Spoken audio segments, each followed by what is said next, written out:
네 가지 판단이라는 주제를 가지고 설교를 준비를 했는데 너무 이게 또 길어서 1부, 2부로 나눠서 오늘은 1부를 시작하려고 합니다. 제목은 하나님의 시선을 회복하라. 오늘 주제는 바로 사탄은 무엇을 빼앗으려 하는가. 사랑하는 성도 여러분, 오늘 저는 여러분과 함께 한 가지 질문을 나누고 싶습니다. 하나님께서 왜 사람을 창조했을까요? 여러분 많이 고민해 보셨습니까?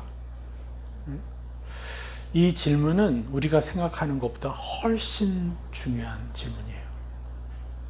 우리가 왜 사느냐의 문제이기 때문에.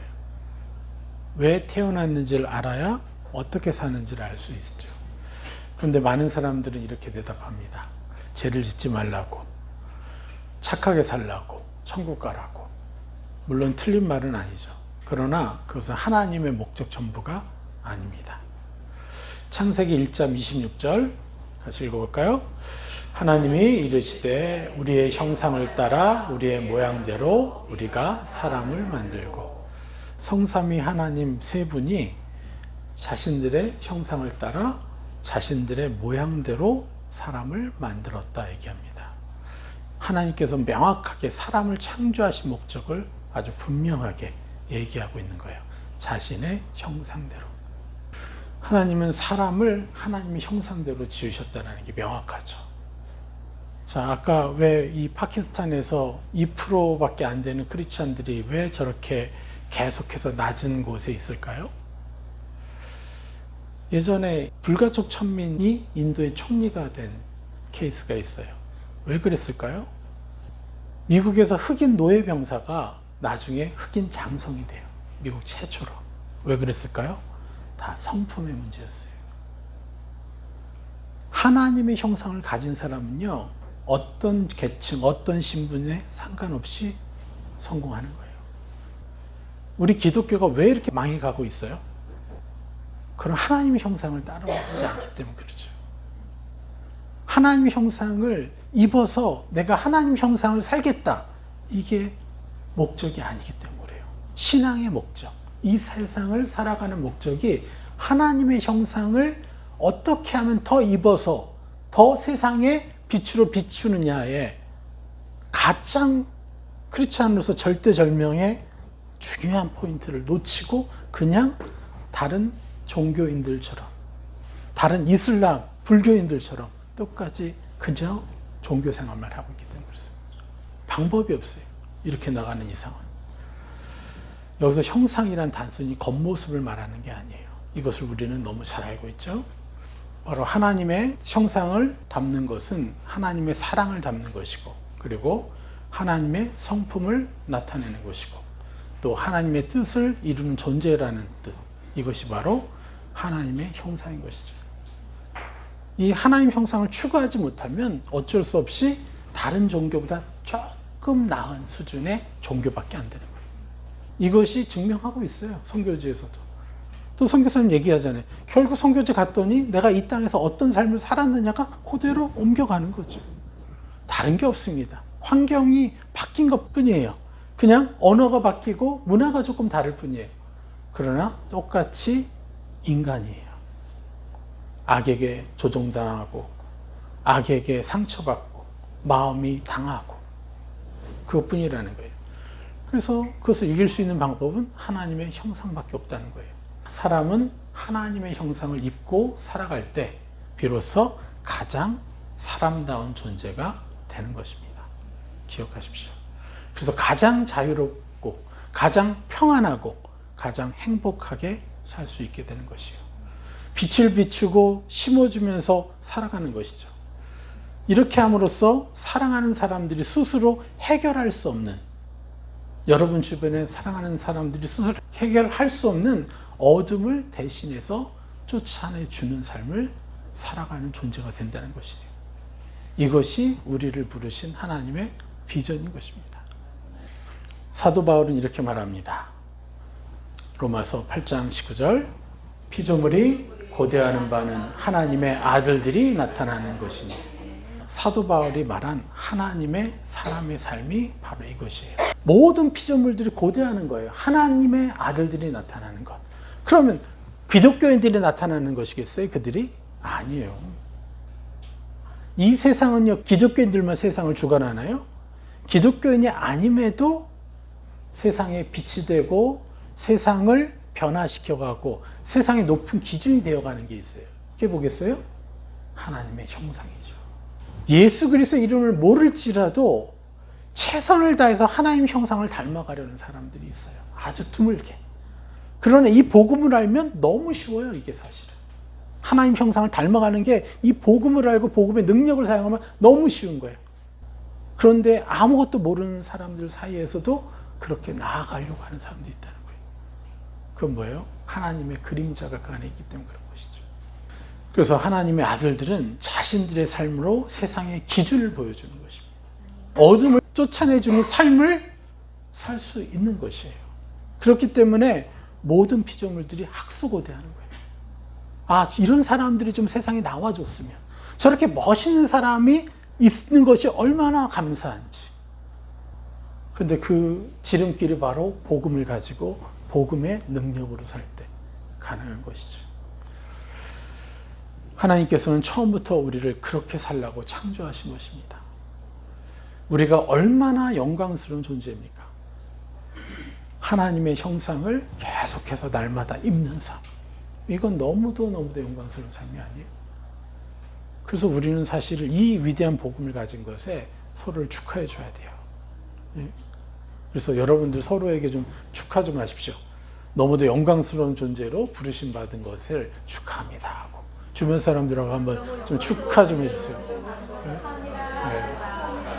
네.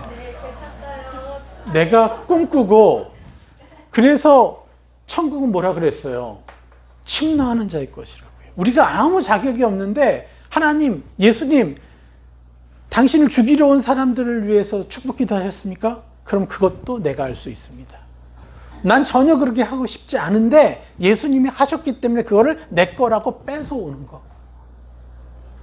이게 천국을 침노하는 것이죠. 이보다도 영광스러운 무기가 어디 있어요? 1조 원을 갖다 바쳐도 그 성품 하나 가져올 수 있겠어요? 못 가져오죠. 내가 내 자신을 부인해 버리는데. 돈으로 해결할 수 없어요. 오직 예수 그리스도의 보혈로만 가능한 것입니다. 할렐루야. 그런데 저는 오늘 먼저 여러분들께 또 말씀드리고 싶은 게 있어요. 혹시 오늘 이 자리에 실패한 마음으로 오신 분이 계십니까? 영광스러운 존재로 부르심을 받았는데 나는 또 왜 넘어졌을까? 나는 왜 아직도 이 문제를 이기지 못할까? 하나님께 너무 죄송하고 혹시 그런 마음이 있으십니까? 오늘 이 말씀을 들으시는 동안 어둠의 속삭임에 주눅들지 마시기를 축복합니다. 그건 어둠일 뿐이에요. 하나님은 여러분을 무조건 격려만 하세요. 정죄하고 여러분을 괴롭힐 이유가 뭐가 있겠어요? 세 사람 입을 시간도 부족한데. 오늘 말씀은 여러분의 죄를 먼저 보려는 말씀이 아닙니다. 그 대신 여러분 안에서 회복시키기를 원하시는 하나님의 형상을 함께 바라보기 위한 말씀이에요. 저는 오늘 누구를 정죄하기 위해 이 자리에 선 것이 아닙니다. 오해하지 마십시오. 제가 아무리 타겟 설교를 하려고 해도 사실은요, 저는 정죄하는 마음이 없어요. 누구를 정죄할 자격이 없어요. 왜요? 정죄하려는 말씀은요, 하나님의 형상을 대적하는 것이기 때문이죠. 그렇죠? 누구도 정죄할 수 없어야 돼요. 하나님 말씀. 정죄가 아니라 만약에 어떤 문제에 대해서 얘기했다. 이런 문제가 있다. 정죄하려는 거예요? 아니면 세 사람을 입으라는 거예요? 세 사람을 입으라는 것이죠. 저 역시 하나님의 은혜로 살아가는 사람이잖아요. 하나님의 은혜 없이 어떻게 하루를 삽니까? 그저 우리는 하나님의 말씀 앞에 함께 서서 나를 향한 하나님의 시선을 다시 배우고 또 새 사람으로 입고 싶은 거죠. 그래서 우리 모일 때마다 감사하면서 새 사람을 입고 격려해 줄 수가 있는 것이죠. 그저 우리는 새 사람을 입고 싶을 뿐인 것이에요. 왜냐하면 우리의 삶은 하나님이 나를 어떻게 보내셨는지를 알기 시작할 때부터 변화될 수 있기 때문입니다. 할렐루야. 선교지에서 제 삶이 큰 도약을 하게 된 계기를 여러 번 말씀드렸죠. 원수 같았던 옆에 있는 그 동료를 매일 축복했어요. 그 형제 때문에 우리가 가정 예배를 시작했다고 했죠. 네, 축복하기 위해서 어쩔 수 없이 매일 저녁에 가정 예배. 하루는 이 선생님을 축복하기 위해서, 하루는 그 다음날 이 선생님. 그래서 그 두 분 때문에 우리는 가정 예배를 시작했어요. 위대한 여정이 시작된 거죠. 그리고 6개월이 지났는데도 여전히 사랑하고 싶진 않은 거예요. 그 대신 변한 건 있어요. 그 사람들에 대해서 얘기할 때 우리끼리 말하는 식어진 말투 있죠. 아, 그 선생님 그랬대. 할 때 벌써 우리끼리는 알아. 우리가 혐오하고 있다는 걸. 그런 말투가 사라졌어요. 한 3개월 지나면서부터. 그리고 또 지나고 나니까 더 변하겠지 했는데 여전히 사랑하고 싶진 않은 거예요. 그래서 하나님 어떻게 합니까? 어떻게 해야 됩니까? 원수를 사랑하고 분명히 성경에 써 있는데 왜 이게 안 됩니까? 계속해서 여쭈고. 그럴 때 하나님 뭘 깨우쳐 주셨어요? 이것은 흉악의 결박이다. 흉악의 결박은 이사야서 말씀대로 금식하며 깨트리는 것이다. 그때 비로소 깨달았어요. 그때 제 빛이 어느 정도 들어오니까 그때 안 것이 뭐냐면 저 형제가 잘 되라고 내가 금식하면서 축복해 주는 게 흉악의 결박을 깨트리는 것이구나. 그때 깨우쳐졌어요. 그래서 그 형제를 위해서 금식하면서 축복하기로 결단하고, 그럼 제가 어떻게 축복할까요? 기도 제목을 성령께 여쭐 때 성령께서 그렇게 말씀하신 거예요. 너보다 더 위대한 사역자가 되라고 금식하면서 축복해 주라. 그때 저는 속에서 막 올라왔어요. 막 화가 나가지고. 그래서 제가 얘기했잖아요. 더러워서 못해 먹겠다고 하나님께. 그런데 그렇게 제가 정직하게 내 상태를 딱 얘기하니까 하나님 뭐라고 하셨다고요?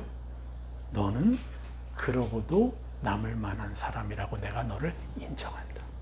그러면서 단전에서부터 이 성령의 기름 부음이 쫙 올라오는 거예요. 불길이. 와. 그래서 기쁨으로 하나님이 나를 저렇게 인정해 주시는 거야. 이게 제 삶이 도약한 가장 큰 일이었어요. 결국 원수 같았던 그 형제를 나는 사랑하지 못하는 자라고 나는 내 스스로 인정했는데 하나님의 시선은 뭐였죠? 너는 충분히 그러고도 남을 만한 존재라는 하나님의 시선을 제게 보여주신 거예요. 그리고 저는 그것을 인정했어요. 여러분, 이처럼 하나님의 가장 큰 관심은요, 죄가 아니에요. 그 죄를 통해서 하나님께 가정하는 거예요. 그러면 하나님이 너는 이러한 형상이 너다라고, 예수 그리스도의 형상이 이러니 너도 그 형상을 입으라라고 말씀해 주시는 거예요. 그래서 예수 그리스도의 이름을 그것을 침노만 할 뿐이에요. 내 거라고. 많은 분들이 종종 하나님 오해합니다. 하나님은 늘 우리의 죄만 보고 계신다고 오해해요. 하지만 성경은 다른 이야기를 합니다. 창세기 3장을 보면 아담과 하와가 하나님께 죄를 지었어요. 그때 하나님은요, 가장 먼저 무엇을 하셨는지 아십니까? 기억하시나요? 심판하셨어요? 벌을 주셨어요? 아니죠. 찾아오셨어요. 그리고 부르셨어요. 아담아, 내가 어디 있느냐? 여러분, 하나님께서 정말 아담의 위치를 몰라서 그렇게 물어보셨겠습니까? 아니죠. 전부 알고 계셨죠. 그런데 왜 찾으셨을까요? 왜 부르셨을까요? 바로 잃어버린 자녀를 찾는 아버지의 마음이 가장 충만한 분이시기 때문입니다. 피조물 가운데서 가장 아름다운 아버지보다 1조 배 이상의 사랑을 가지신 하나님이시잖아요. 완전한 아버지잖아요. 예.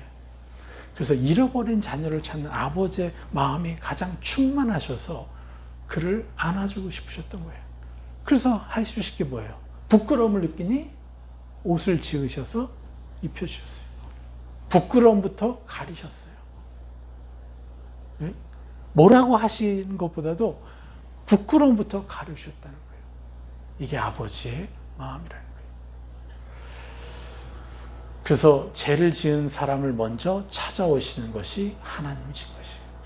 그런데 더 깊이 보면 하나님의 형상을 잃어버린 자녀를 다시 부르시려고 먼저 찾아오신 것입니다. 더 깊이 생각해 보면. 이해가 되시겠어요? 하나님 형상을 잃어버렸기 때문에 그 하나님 형상을 잃어버린 자녀를 안아주시려고 오신 것이죠. 이것이 바로 완전한 아버지신 하나님의 마음인 것이에요. 성경은 처음부터 끝까지 이 이야기를 하고 있습니다. 하나님은 죄인을 버리시는 분이 아닐 뿐만 아니라 잃어버린 형상을 회복시켜 주시려는 분이 하나님이신 거예요. 그렇다면 사탄은 무엇을 노릴까요?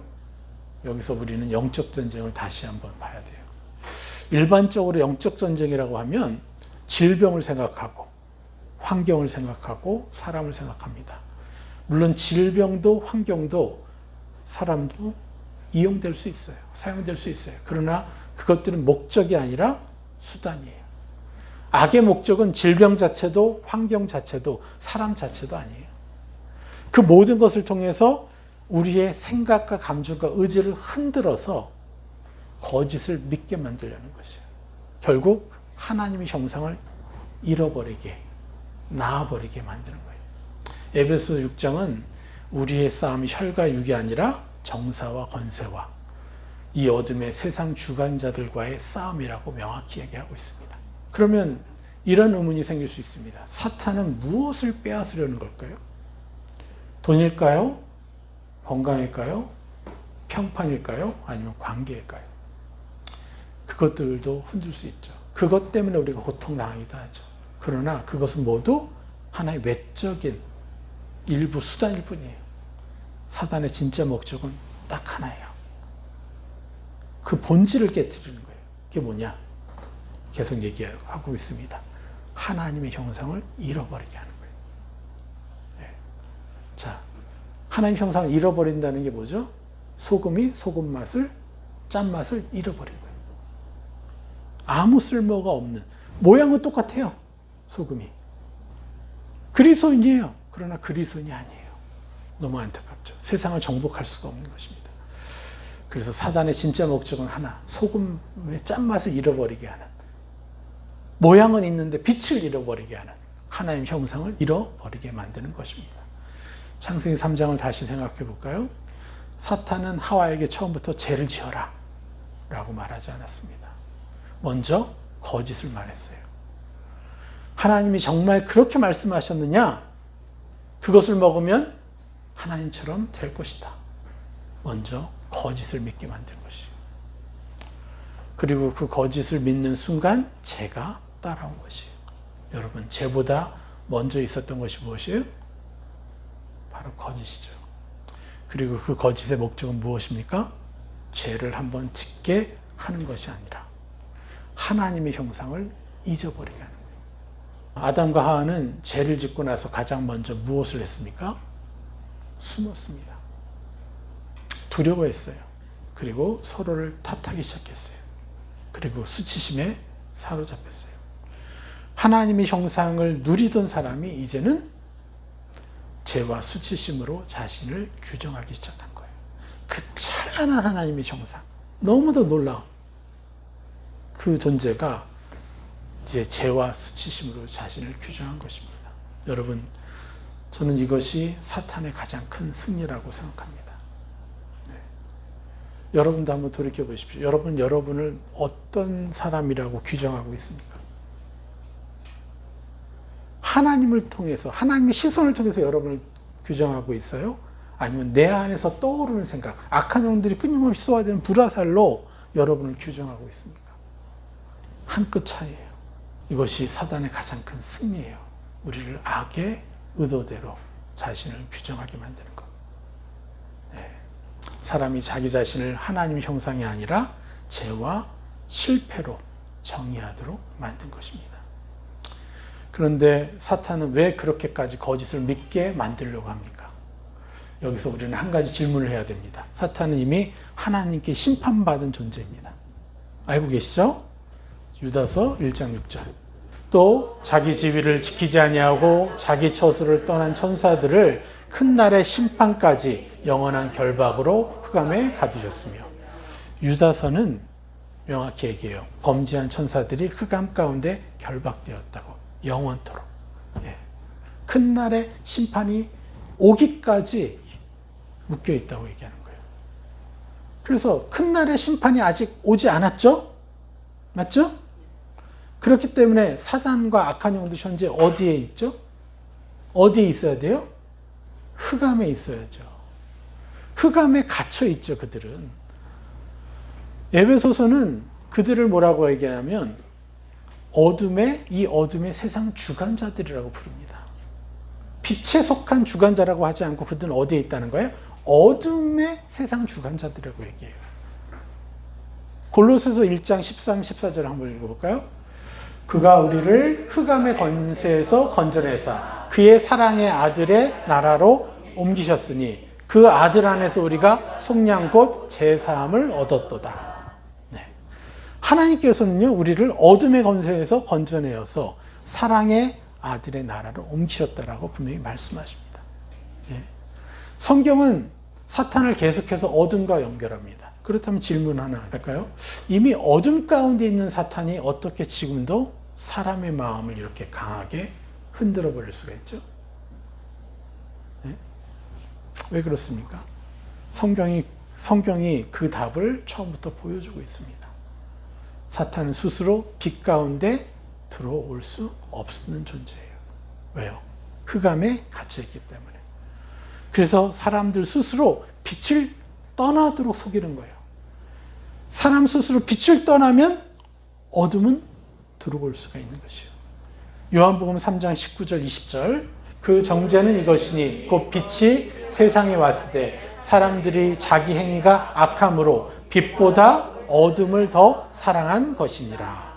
악을 행하는 자마다 빛을 미워하여 빛으로 오지 아니하나니 이는 그 행위가 드러날까 함이요.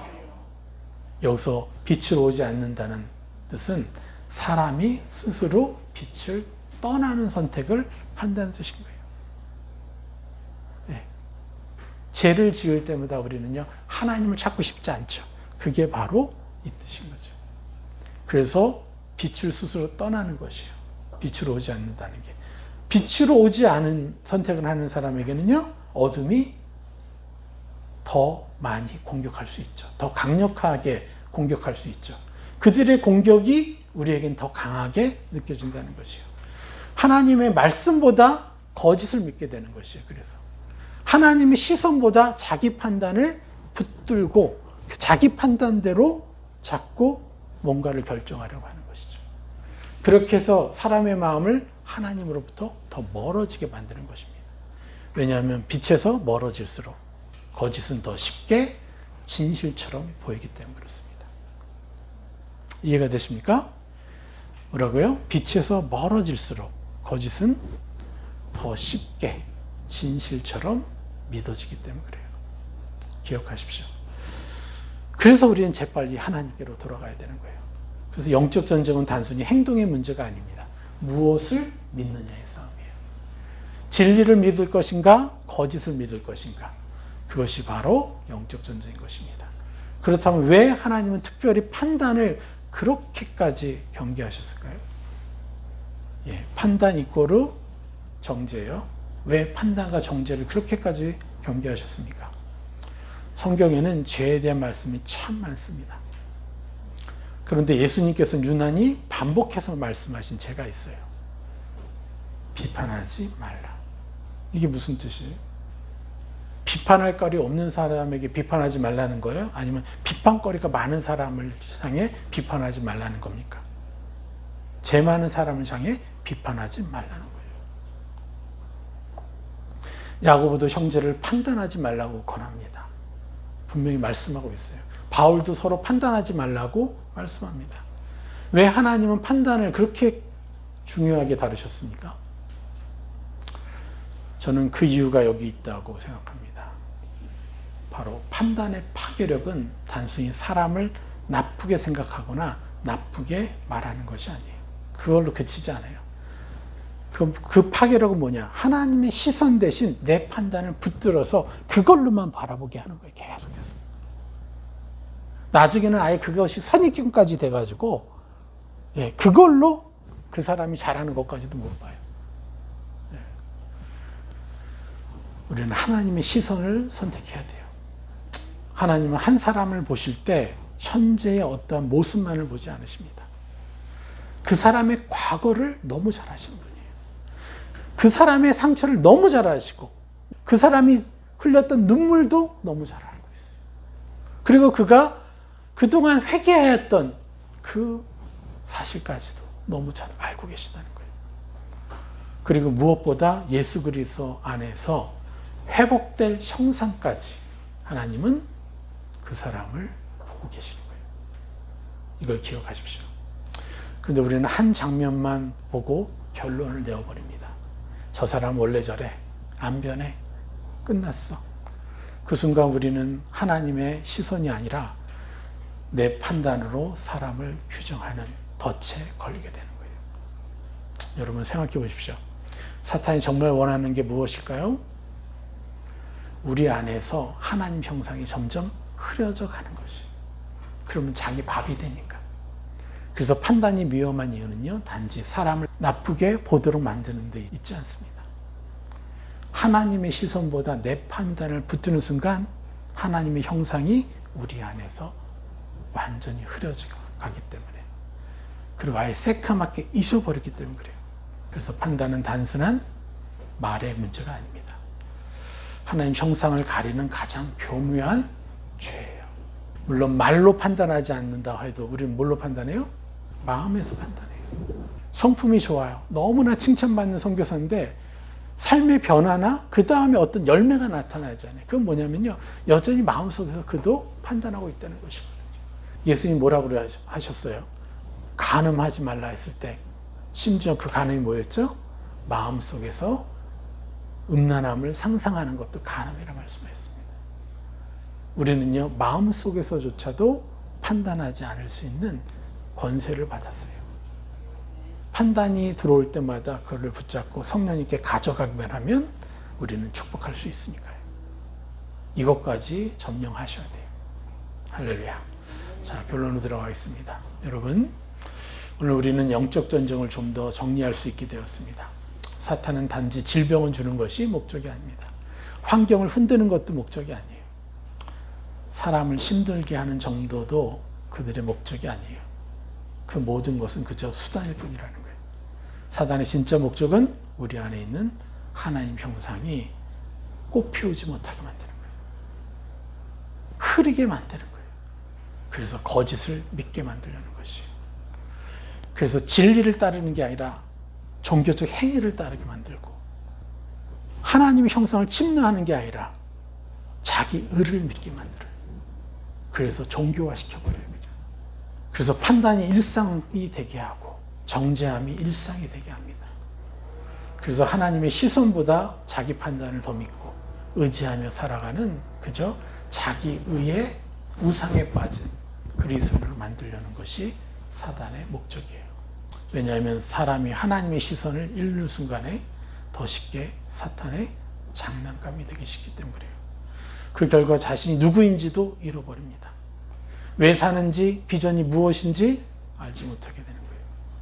그래서 오늘 말씀을 들으시면서 혹시 나는 왜 아직도 이 문제를 이기지 못할까? 나는 하나님께 너무 죄송하다. 나는 변하지 않을 것이다. 눈물로 그냥 슬퍼하고만 있는 것이 아니라 그런 마음이 있다면 그 마음을 가지고 집에 돌아가지 마십시오. 기쁨으로 기대로 여러분 하나님께 감사하십시오. 하나님은 우리를 격려하시고 우리에게 하나라도 더 천국의 형상을 입혀주기를 원하시는 거예요. 우리의 문제가 드러났습니까? 감사하십시오. 그래야 우리가 온전한 회개, 천국을 침노하는 회개를 할 수가 있어요. 자기 죄에 슬퍼하는 존재가 아니라 나의 문제가 깨달았을 때 할렐루야, 이것을 또 내가 입으면 되겠군요. 기대하십시오. 그리고 제가 누누이 말씀드리지만 우리가 받은 상처가 너무 많아요. 그것은 뭐예요? 바로 여러분을 향한 하나님의 증거라고 말씀드렸습니다. 여러분을 얼마나 더 위대하게 쓰실지 그것에 대한 증거라고. 그러니 나는 왜 이런 환경에서 태어났죠? 이런 가정에서 태어났죠? 나는 왜 이런 상황에 있어야 되죠? 그것은 여러분을 더 크고 놀랍게 쓰시겠다라는 하나님의 약속임을 잊지 마십시오. 그래서 오늘 말씀은 우리에게 판단하지 말라는 율법을 주신 말씀이 아닙니다. 하나님의 시선을 잃지 말라는 하나님의 격려예요. 하나님 나를 어떻게 바라보시고 나에게 무엇을 입혀주시고 저 사람에게 무엇을 입혀주시길 원하는가. 내가 하나님의 대사 아닙니까? 하나님의 대리인 아닙니까? 그럼 하나님의 시선대로 나도 보고 그들이 자기를 꿈꾸지 못했던 나는 이렇게 잘 살 수 있을 거야 라고 생각하지 못할 때 우리가 입혀줄 때 그 사람이 변하는 거 아닙니까? 이번 주에 우리 김동관 집사님이 그런 간증을 했어요. 우리가 그 현장에서 일하는 그 팀장들을 놓고 기도하고 있거든요. 남성셀에서. 근데 이 사람이 몇 년 전에 오랫동안 관계를 지속했는데 초반에 사람이 참 괜찮았는데 몇 년 만에 만났는데 완전히 이 사람이 좀 이상하게 변질된 거야. 이기적이고 막 너무 세상에 찌들어 있고. 그래가지고 팀장의 지위를 이용해서 공정하게 대우하는 게 아니라 오히려 자기가 그걸 이용해 먹는. 그래서 상처를 많이 받으셨어요. 그래서 그 사람들을 위해서 축복 기도를 했어요. 세 사람을. 자기의 삶의 수준을 더 높이는 사람입니다. 자기의 삶이 더 아름다워지기를 열망하는 사람입니다. 한 10개를 써가지고 우리가 계속 선포했어요. 2달 됐어요. 그랬더니 이 사람이 전화가 왔어요. 이번 주에. 그러면서 미안했다고. 한마디 그 사람에 대해서 불평도 얘기를 안 했는데 자기가 스스로 깨달아서 우리가 입혀준 대로 우리에게 우리 집사님한테 사과하고 이제 앞으로 더 잘해보겠다고 하고 그들에게 하나님 형상을 입혀준 결과인 것이죠. 또 거칠게 대하던 또 다른 팀장도 부드럽고 온유하게 바뀌기 시작한다는 거죠. 또 다른 분들. 이렇게 우리는요, 그들을 대신해서 하나님의 빛을 심어줘야지.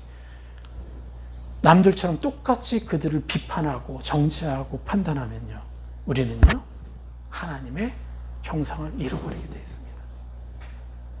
네? 이것을 여러분 잊지 마십시오. 우리는 하나님의 사람입니다. 자, 그래서 예수 그리스도를 통해서 그 형상을 다시 입을 수 있는 은혜와 권세를 주셨기에 우리는 상속자의 권세를 마음껏 풍성하게 누리는 우리 주영상 선도님들이 되시기를 축복합니다. 다음 시간에는 이제 이것의 클라이막스, 하나님께서 잃어버린 형상을 어떻게 회복시키는지 더 깊이 바라보도록 하겠습니다. 자, 우리 적용기도 하겠습니다. 예수 그리스도의 위대하신 희생과 사랑과 권능의 이름으로 축복합니다. 저와 가족과 공동체와 모든 영혼들로 하여금 하나님의 형상으로 창조된 존귀한 존재의 정체성을 더욱 온전히 누리는 자녀가 된 것에 감사합니다. 하나님의 시선으로 자신과 모든 사람을 바라보고 입혀주는 자녀가 된 것에 감사합니다. 생각과 감정과 의지를 공격하는 불화살을 영적 레이더로 분별하여 빛으로 정복하는 자녀가 된 것에 감사합니다. 그럴듯한 거짓보다 그러지 못할 것 같은 하나님의 진리를 선택하는 자녀가 된 것에 감사합니다. 판단과 정죄의 성문을 닫고 하나님의 빛으로 정복하며 살아가는 자녀가 된 것에 감사합니다. 사탄의 거짓된 전략을 분별하고 하나님의 형상을 끝까지 입는 이를 견지해내는 자녀가 된 것에 감사합니다. 생각과 감정과 의지를 언제나 감사함으로 성령께 가져가 분별하여 축복 기회로 삼는 자녀가 된 것에 감사합니다. 어떤 상황에서도 하나님의 시선을 잃지 않는 자녀가 된 것에 감사합니다. 하나님의 자녀와 상속자의 권세를 담대하게 누리는 자녀가 된 것에 감사합니다. 예수 그리스도 형상을 더욱 온전히 입어가며 하나님의 형상을 나타내는 자녀가 된 것에 감사합니다. 아멘.